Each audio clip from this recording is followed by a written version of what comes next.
kita sendiri tidak pernah menginformasikan dampak dari seorang dosen. Banyak dosen yang berdampak pada regulasi pemerintah itu banyak. Nah, tapi kan pekerjaan dosen yang positif untuk memberikan pengaruh pada masyarakat, ini nggak pernah terinfo pada mahasiswa.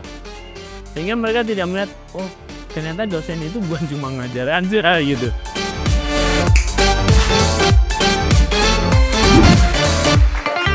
Nah, di belakangan ini ada beberapa konten, bahkan ada kejadian yang luar biasa di mana krisis dosen itu semakin di depan mata. Artinya bahwa dosen kita banyak sekarang yang tidak mau memilih dosen. Nah, ini terbukti kemarin saya baca datanya itu ada ratusan lebih dosen yang sudah diterima CPNS pendidikan di menurut Pak Made yang seorang akademisi dosen yang tentunya sudah melalang buana di pendidikan tinggi ini. Apa sih penyebab utamanya, kenapa kok problematika ini muncul? Kalau menurut saya ya, masalah ini muncul tidak semata-mata karena finansial. Bukan semata-mata. Kita selalu berpikir, kita kan kadang-kadang ingin menyederhanakan masalah. Oh, itu karena duitnya kecil. Itu kan menyederhanakan masalah. Padahal bukan itu masalahnya. Gaji itu nggak penting, pendapatan yang penting. Nah, tetapi yang lebih berarti menurut saya, ketika saya ngobrol sama anak mahasiswa, mereka itu tidak dapat gambaran bahwa dosen itu kerjanya apa dan kesempatannya. Jadi cara pandang mereka, kalau saya ketemu mahasiswa, kamu jadi dosen nggak? Enggak Pak, saya nggak bisa Pak, ngajar dari pagi sampai sore. Saya tanya, emangnya kamu pikir dosen itu ngajar lebih dari 8 jam sehari? Enggak, tapi mereka nggak paham. Dan mereka tidak paham bahwasanya dosen juga memiliki kesempatan yang lain. Kegiatan profesional bisa, ini mereka nggak terinfo. Jadi kalau kita acak anak tahun terakhir tanya, rata-rata nggak tahu. Mungkin yang tahu yang karena sudah bantuin dosennya, proyek gitu.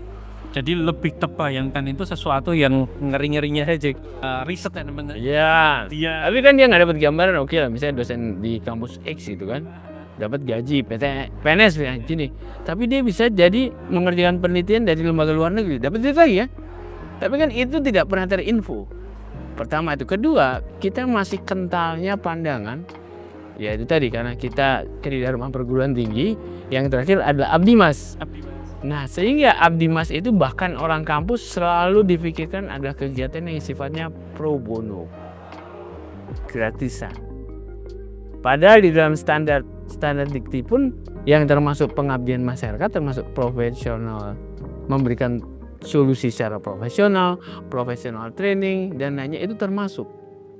Tetapi pandangan, iya termasuk, nah, tapi pandangan orang masih enggak.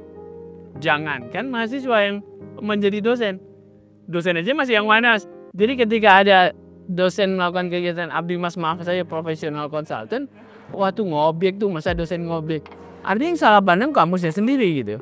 Nah, kalau kampusnya itu sendiri dan dosen mahasiswa terinformasi, maka mereka mungkin masalah ketakutan masalah finansial tidak terlalu.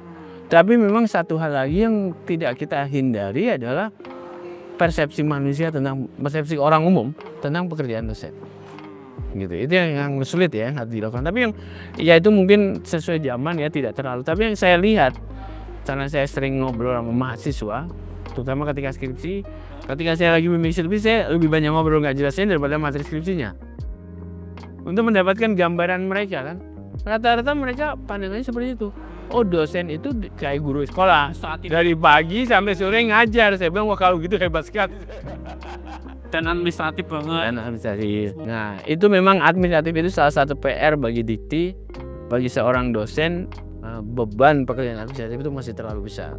Padahal harusnya nggak usah seperti itu, bisa ya. Kalau kita outcome based atau output based, hasilnya ada, selesai lah. Tapi kan kita masih suka tahap demi tahap ya. Jadi kalau saya dapat funding dari USAID dengan saya dapat funding dari dikti, kertasnya itu beda.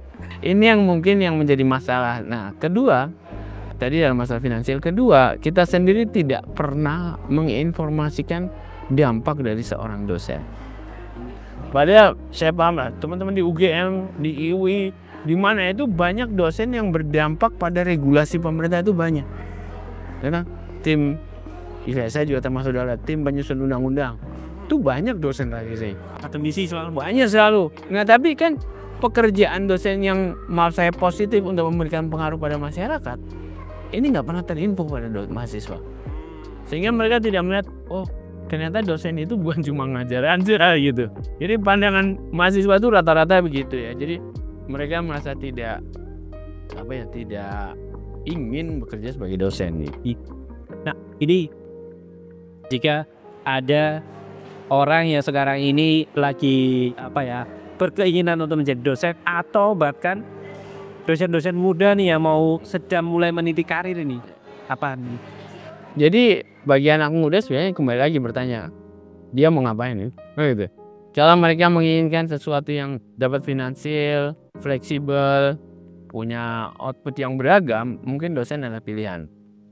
Jadi tergantung orang kan, orang ada yang bilang, oh saya maunya masuk kantor pulang selesai. Ya mungkin bukan pilihan. Tapi kalau mereka mau yang lebih beragam kan, itu adalah pilihan yang baik. Bahkan ya kayak Pak Menteri Pertanian itu kan seorang dosen, tapi dia membuat industri akhirnya, dan sekarang dia jadi industrinya besar, finansialnya bagus, dia juga disisi oleh menteri. Akhirnya dosen pun bisa mencapai seperti itu. Kalau kita lihat ya. Nah cuma kan gambaran yang ada di mahasiswa tidak seperti itu. Jadi diluruskan. Termasuk tadi juga kampus harus memperkuat konsep penerapan Abdimas. Jadi kalau di Eropa Abdimas itu kan hilirisasi ya sebetulnya konsepnya kan, hilirisasi dan public engagement.